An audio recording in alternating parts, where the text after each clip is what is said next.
Good morning. My name is Shi Liang.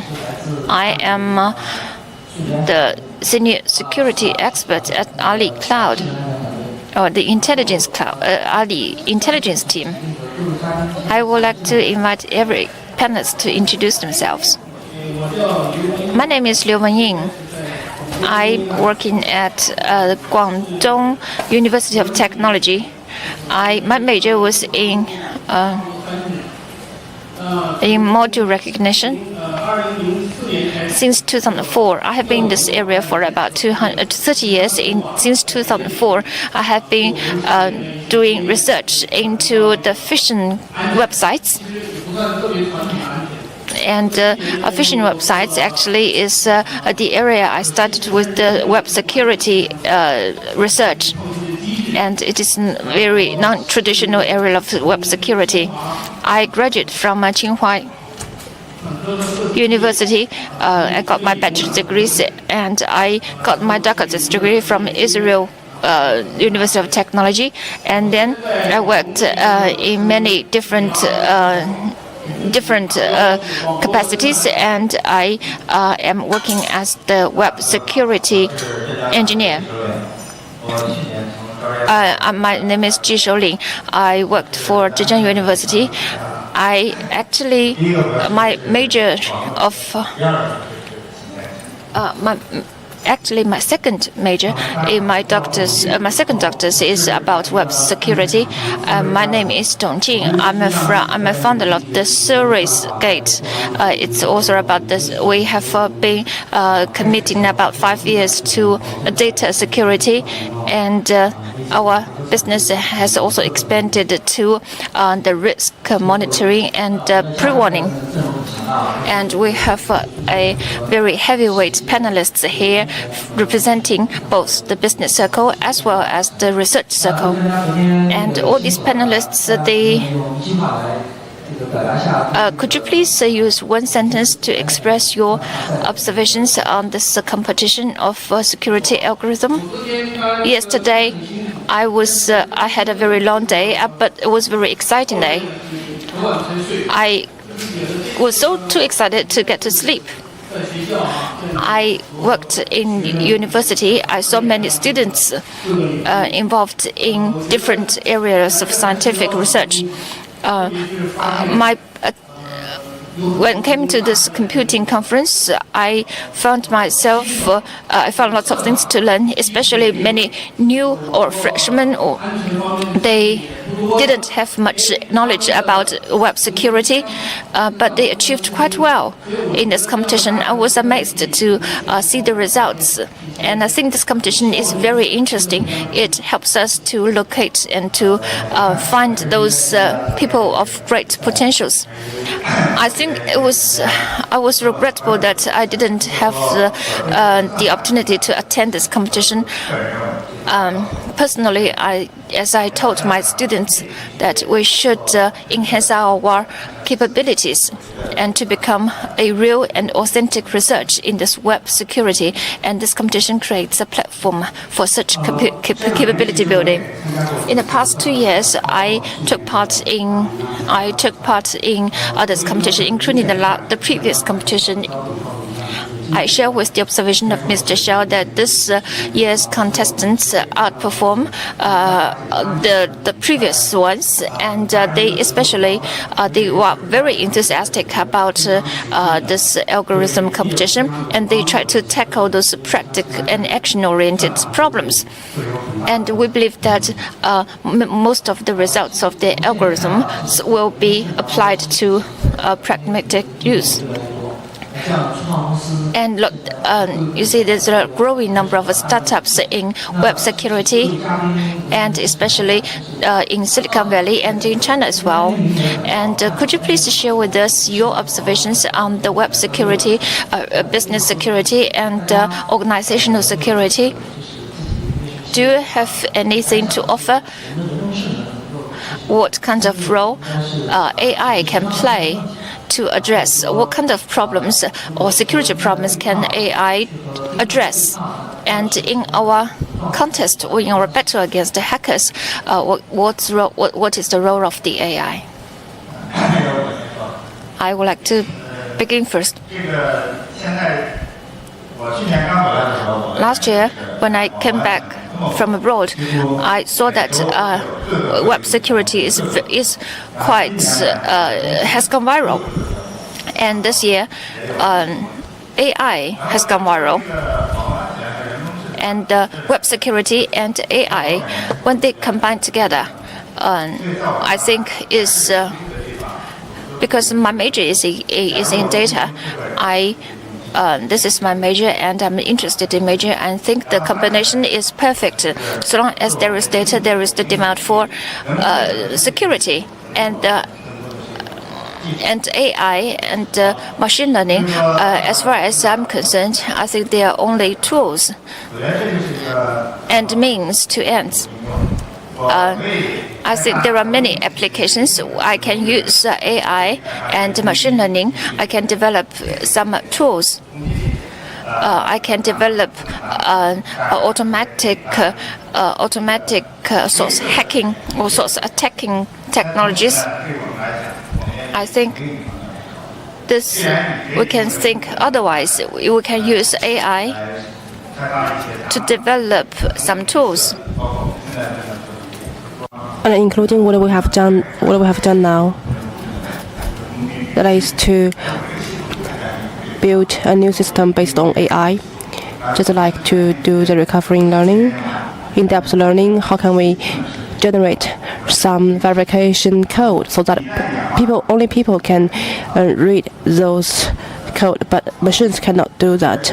And also, you are making your offense, and we are doing our own defense. That is what we are doing now. That is also a very interesting combining point for us, so that we can both do the offense and the defense. And no matter as for the product or the service or do the business or do the research, all of them are quite interesting. This is my personal feeling.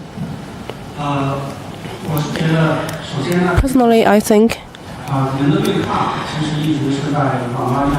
as for this topic, it's always a hot topic in the web security. But if we look wider and look further, we can know that the technology advancement is always pushing forward the development. And as for the people, it is more like a combat of people for no matter what industry it is. For example, in sports, it is the physical combat. For example, in the swimming part, if those technology assistant speedos or swimming suit can better help those swimmers to improve their performance so that they can break the records. So it is, of course, no problem to talk about the combat of people, but actually every algorithm is defined by people. So once you have better technology, if you have a better device, of course you will have your own shutting. It will have your own advantages. So talking about the code, it seems that the automatic OCR can be calculated into intelligent, but actually dozens of years ago it was there, and it is more like a processing. Just like in 2005, MU or the verification code that is designed by him and his tutor, that is also a winner of Turing Award. And the verification code, based on that, they also developed all the coding system that is called the human computing or crowdsourcing. So actually, as for the AI's combat, it has been happening 10 years ago. But now, with the heat wave of the AI, many people say that the hackers, there will be some AI armored attackers or hackers. And as for you, you just mentioned about the codes, and I think that the automatic codes have been applied into the in-depth learning, deep learning, and also to break the capture of Google. And also they have a lot of theoretical foundations. So as for your judges, how can you view the future deep learning? How can they be applied into secure application, and what are their trends?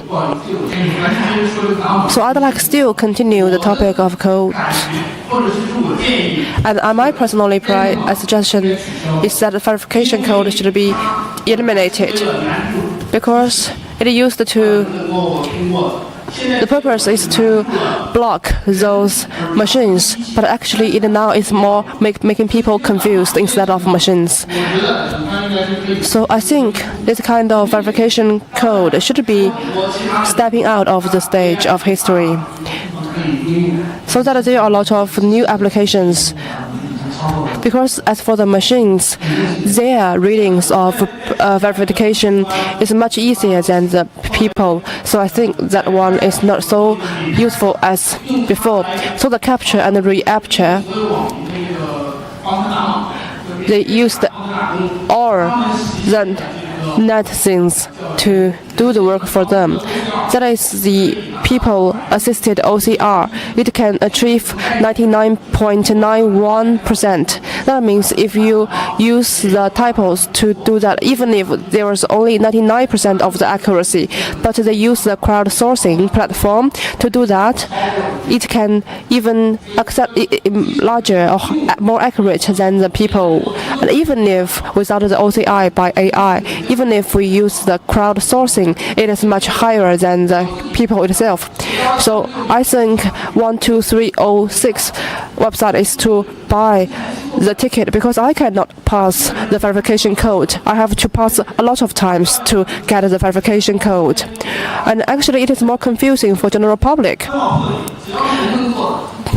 If people can do that, machine can do that even better. And also you mentioned the verification code. Apart from the verification code, what about the deep learning? How can they be used in secure aspect, and what are their other applications? I think as for the machine models, the sword with two blades. No matter for AI or other development, I think the better they developed, that means we have a wider research area. So we have to go with the trend. And also I have an example, for example, CCS 2015.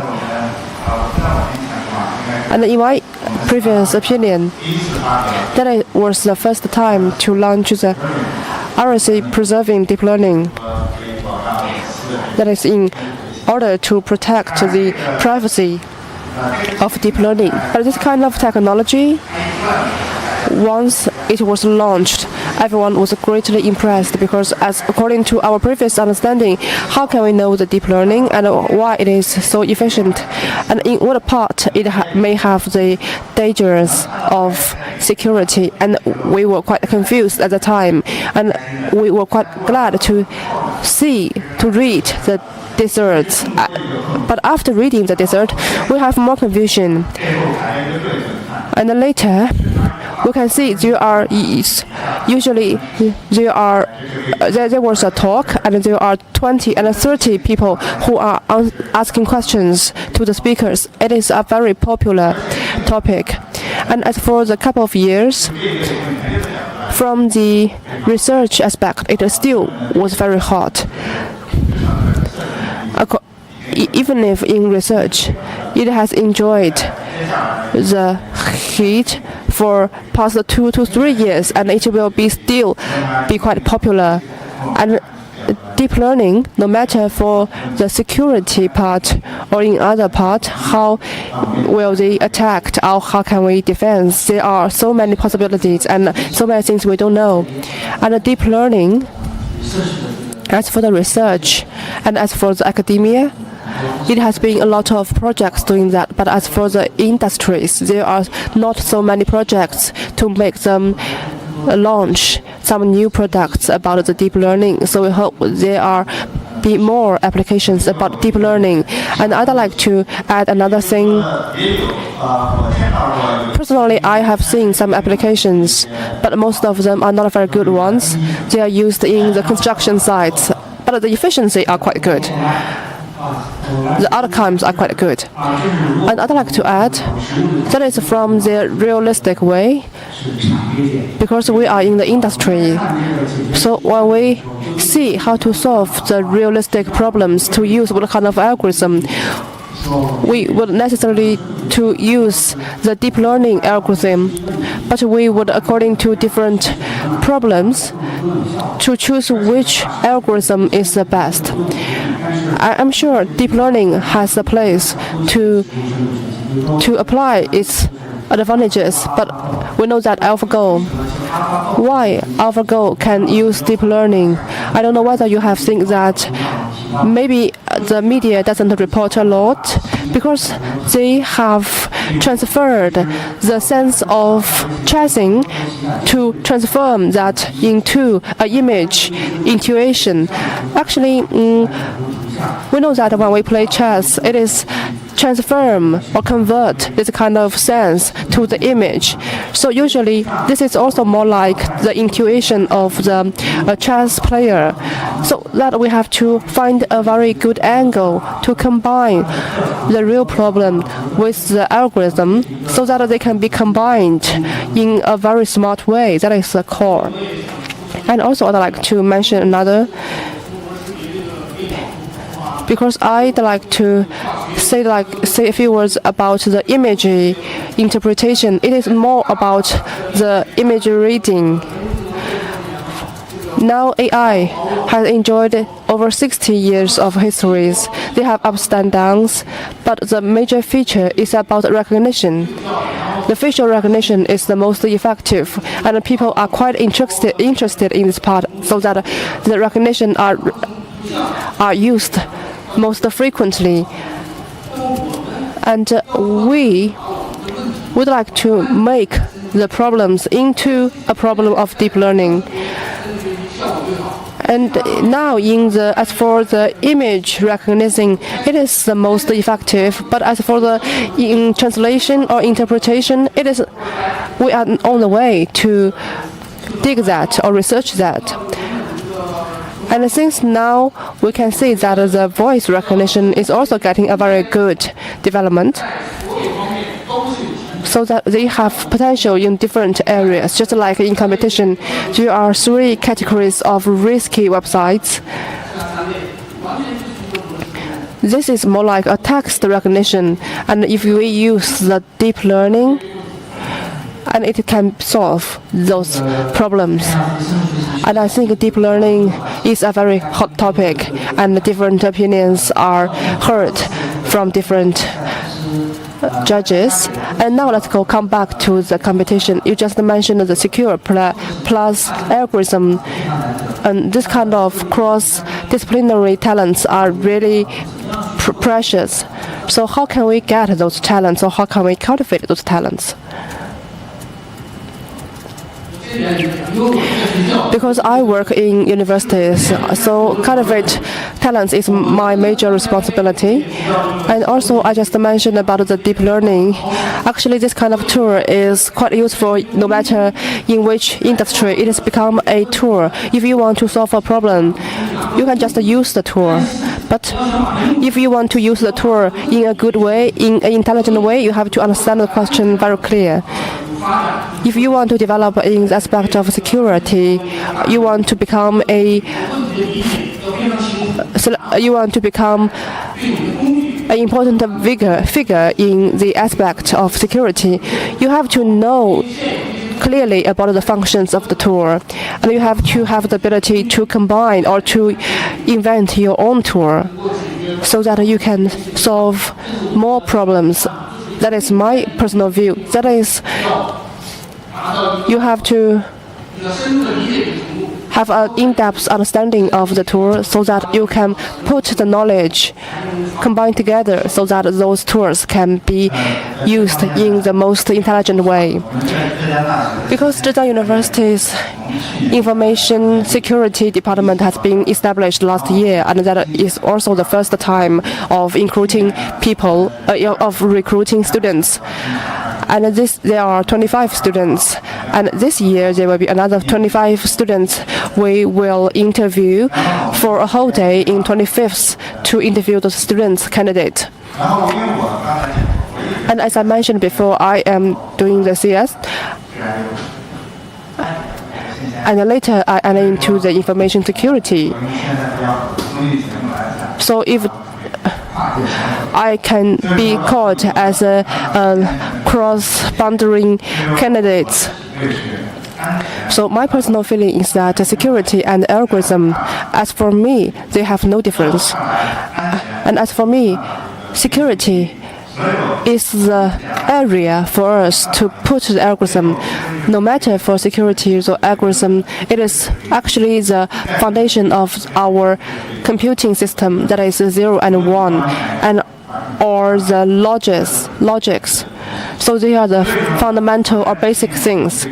So when I design our curriculum or for the students, I think logics is the most important. I think algorithm is very important. Of course, mathematics is very important. A combination of different subjects are very important, but they are all based on a very good logic. So if you have a very solid foundation, that is the key. You need to have a solid foundation to have a good career future. Whether you are in the securities research, in the algorithm research, or in computing, you can go a longer way. And such competition, we have all kinds of competition going on. I talk to my students that security algorithm competition is the one we should choose to attend. In comparison,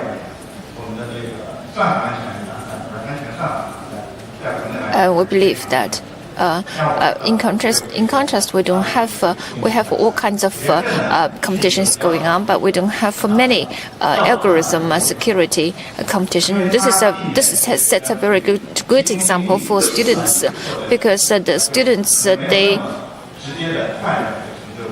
because they help encourage our students to focus on the research, on the basic algorithm and security research, instead of being more pragmatic and being more utility-minded.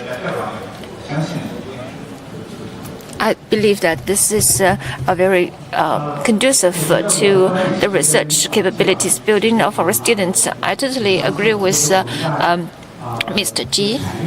And in the industrial area, I prefer basic research, especially the basic capability building. I like those talents with very solid academic background and research background, because every day in practice we are faced with rapid changing circumstances.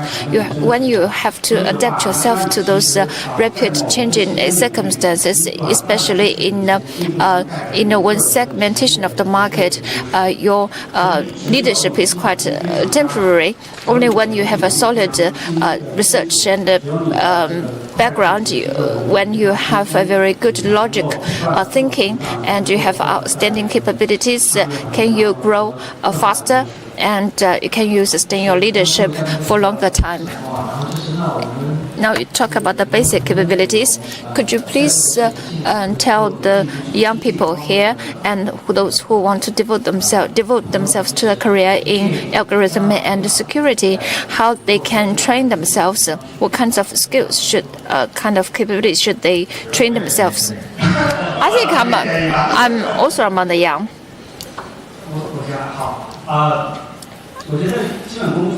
I think basic capabilities can be divided into two categories. First is the basic knowledge base.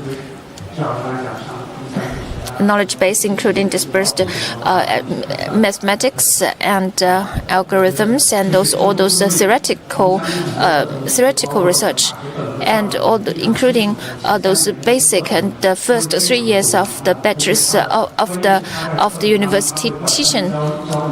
All those disciplines are very important. They teach you how to think. They teach you how to grapple with problems. We think that problem solving and these are very important basic capabilities, and we like students and recruit potential applicants from those outstanding leading universities of China, because they usually have their way of teaching the students to build their basic capabilities. And also basic capabilities also include those insight, to train your insight into problems and your fast response to tackle a problem, to see deeper and faster. And this requires enduring training. And these capabilities, you cannot acquire these capabilities from reading the books. You have to go outside to reach out to the real world, to train yourself in the real world. I want to add one more thing. I think the two previous speakers have made very clear. In this area, I think this area has a very promising future. Back in 1997, in IBM Deep Blue, when IBM Deep Blue conquered the Chinese chess master, and there was an article which recommended that the human being or the software engineer has only 10 years in their career. But you see that this prediction was wrong, because the software engineer have very promising prospects, and half of the job offers in the recruitment, in the talents recruitment in the United States, actually for the software engineers. I think for software engineers to be successful, you should have enthusiasm. You can put your enthusiasm onto other subjects, but if you want to devote your enthusiasm to software and especially to security, especially website security. I think website security engineer, they're also well paid, and this is a very promising future for many outstanding talents. We can work hard and paid well. In the outlook of this industry, the web security industry, could you please tell us about, make some predictions about in 5 years, 10 years, or 20 years, what this AI is leading this industry into? Security engineers, especially security operational analysts, can they be replaced by machines? Yesterday, when I was talking with Xiao Li, he was quite optimistic. He said that the automatic testing, automatic detection of attacks could be done by machines. You don't have to stay up till late night to detect manually of those attacks. I don't share his optimism in the next 2, 5, or 10 or 20 years. I think this battle against those attacks can be accelerated, and actually our competitors, they are upgraded their technologies also at the AI and the cloud technologies, and they can to fight against them. We have to develop, we have to keep up with their, even outperform them.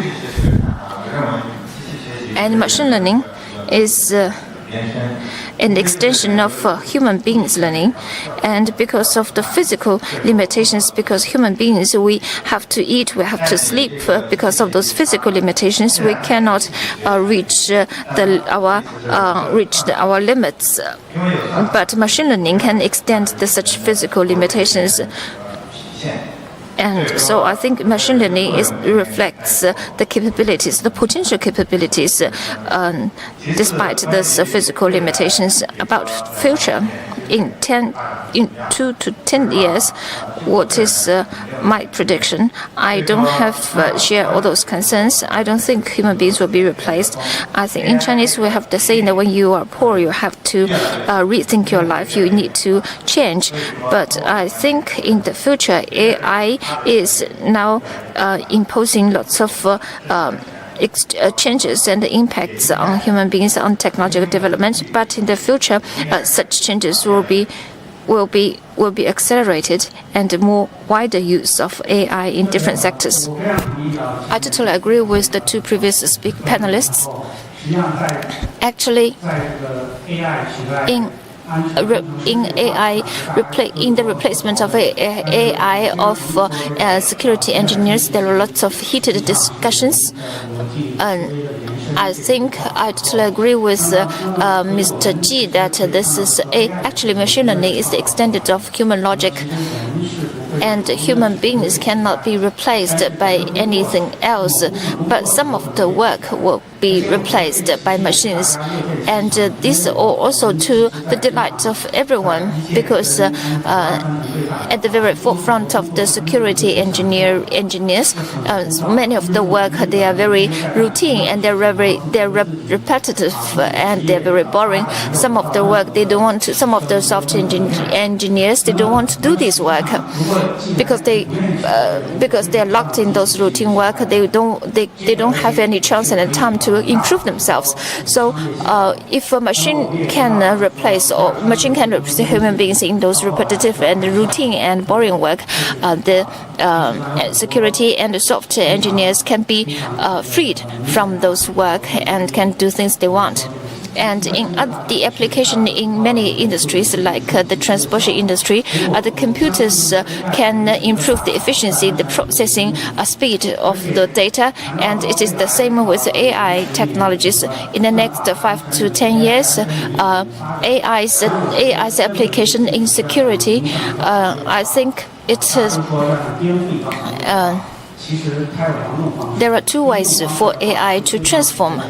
To make transformative changes in this security. I don't think. Looking back in history, there are not many transformative technologies. I think another way of changing is more incremental. Back 20 years ago, I used e-commerce. I bought books. I have flower delivery through e-commerce. But at that time, about 20 years ago, only a small portion of the population were using e-commerce. And at that time, we didn't see any kind of transformative or any kind of changes it would have or impacts have on the global retail industry. But now we have seen that after 20 years of incremental changes, this e-commerce has incrementally impacted and changed the global retail industry. And they put together all those technologies along the way. These changes are silent, unseen, but strong, but very forceful. It's the same with AI. So my suggestion is to all those young people here that you should adapt yourself to those incremental changes. You should build up your capabilities and for instance, in the retail industry, and many commercial real properties are being closed down because of the impacts of e-commerce, and many salespeople, they have to learn new skills. And we believe that those incremental changes will totally give a brand new look of different sectors. And indeed, we think the application of AI is irreversible. And we believe that there will be accelerated development of the security in the AI-based or machine learning-based security industry